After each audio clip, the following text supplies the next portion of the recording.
আপনারা জানেন হাওড়া স্টেশনে মোট 23টি প্ল্যাটফর্ম রয়েছে, কিন্তু 16 নম্বর প্ল্যাটফর্ম নেই। তবে গেল কোথায় 16 নম্বর? আসলে কোথাও যায়নি এই 16 নম্বর প্ল্যাটফর্ম। তবে বর্তমানে এই প্ল্যাটফর্মকে আর যাত্রী পরিবহনের কাজে ব্যবহার করা হয় না।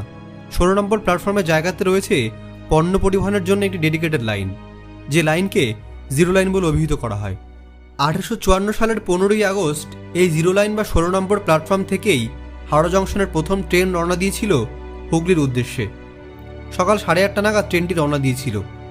তখনকার সময় আশেপাশের এলাকার মানুষদের কাছে ট্রেন বিষয়টি ছিল একদম নতুন, কাল্পনিক এক বিষয়। আশেপাশের মানুষেরা প্রথমবারের জন্য এক বিশাল ইঞ্জিনকে ধোঁয়া উড়িয়ে যেতে দেখে অবাক হয়ে যায়। তারা এর নাম দেয় আগুনের রথ।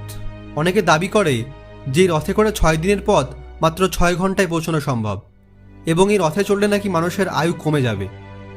এইসব কুসংস্কারের জন্যই